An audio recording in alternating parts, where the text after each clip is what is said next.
ஆண்டவரும் அருமை இரட்சகருமாகிய இயேசு கிறிஸ்துவின் நாமத்தினாலே இந்த புதிய நாளிலே கர்த்தர் உங்க வாழ்க்கையில புதிய காரியங்களை செய்ய போகிறார். ஆண்டவர் நிச்சயமாக நம்மோடு இருக்கிறார்.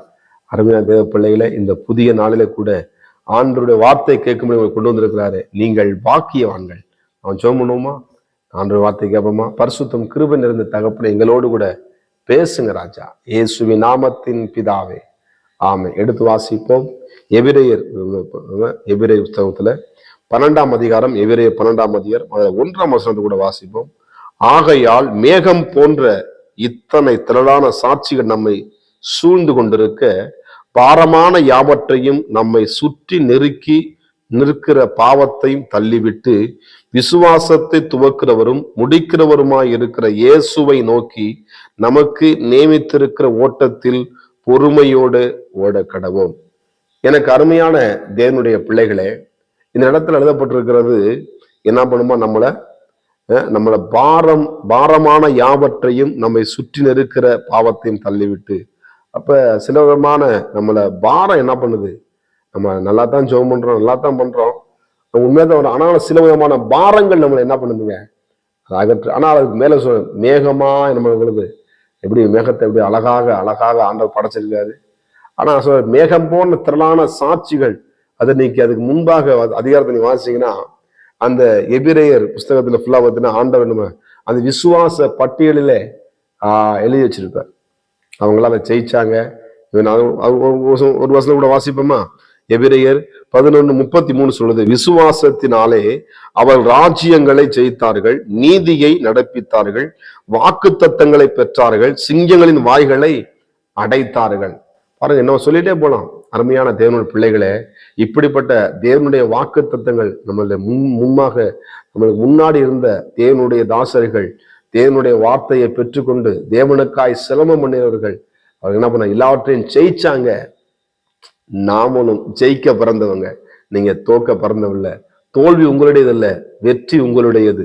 நமது ஆண்டவராக இயேசு கிறிஸ்து இந்த பூமியில வந்து மரித்து அடக்கம் பண்ணப்பட்டு முண்டால் உயிரோடு எழுந்து வெற்றி சிறந்தவராக, வெற்றியின் வேந்தனாக, நீதியின் சூரியனாக நமக்காக உயிர் தெழுந்த இயேசு அவர் நம்மோடு கூட இருக்கிறார் என்பதுல அவர் உலகத்தை ஜெயித்தார். திரளான மேகம் போன்ற திரளான சாட்சிங்க. அப்ப பாரமான நீங்க சில விதமான பாரத்தை என்ன பண்ணாதீங்க.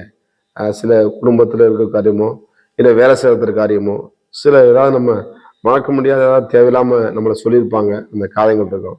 அதுவே நம்ம என்ன பண்ண நினைச்சுக்கிட்டே இருந்தோம்னு வச்சுக்க, அதே ஒரு பாரமா இருக்கும். நீங்க சில காரியங்களை பார்த்தீங்கன்னா, ஒரு விஷயத்த நம்ம பிடிக்கிறன்னு அந்த காரியத்தை என்ன பண்ண மாட்டோம், அதை டக்குன்னு உதவி தர மாட்டோம். அந்த காரியத்தையே மறுபடியும் நம்ம யோசிக்கும் போது என்ன பண்ணும், அது என்ன பண்ணும், நம்ம உள்ள போய் என்ன பண்ணும், அது வேறு உண்டு. அது என்ன பண்ணும், அவன் அப்படியே நம்மளை எந்த நிம்மதியை கெடுத்துரும். இன்னொன்று டென்ஷன் ஆகும், நம்மளை கோவப்பட வைக்கும், தேவையில்லா காரியங்களை செய்ய வைக்கும். அப்ப நம்ம என்ன பண்ணும், வசனம் சொல்லுது, நம்ம என்ன பண்ண பாரமான யாவற்றையும் நம்மை சுற்றி நெருக்கி நிற்கிற. அப்ப என்ன பண்ணும், இதெல்லாம் என்ன பண்ணும், நெருங்கி நிற்கும். இதை நம்ம தான் என்ன பண்ணும், தள்ளணும். அருமையான தேவ பிள்ளை சொல்லுது, நிற்கிற பாவத்தை தள்ளி விட்டு விசுவாசத்தை துவக்கிற முடிக்கிறவருமாயிருக்கிற இயேசுவை நோக்கி எப்படி வருமா? வேகமா இல்லை, பொறுமையாய் நம்ம செய்யும் பொழுது, பொறுமையா இருக்கும் பொழுது நம்ம அநேக காரியங்கள் அப்படின்னா வெற்றி சிறக்க முடியும். நம்ம சில நேரத்துல பொறுமை இழந்துடுறோம். நம்ம எல்லாமே சீக்கிரமா அன்னைக்கு கிடைக்குது நம்மளுக்கு இல்லை. ஆண்டவர் சொல்றாரு, நீ பொறுமையோடு கூட கடவாய்.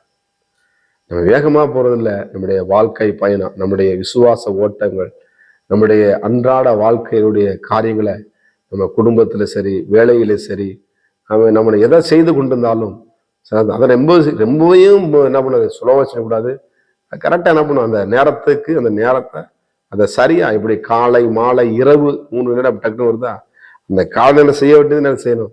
ஆண்டவருக்கு கொடுக்க நேரத்தை கொடுத்துட்டு, பிள்ளைகளுக்கு கொடுக்க வேண்டிய நேரத்தை கொடுத்துட்டு, மனைவிக்கு கொடுக்க வேண்டிய நேரத்தை கொடுத்துட்டு, தேவனுக்கு கொடுக்க வேண்டிய நேரத்தை நம்ம கொடுக்கணும். கண்டிப்பா நம்மளுக்கு வேலை அதிகமாக தான் இருக்குது செய்யும்.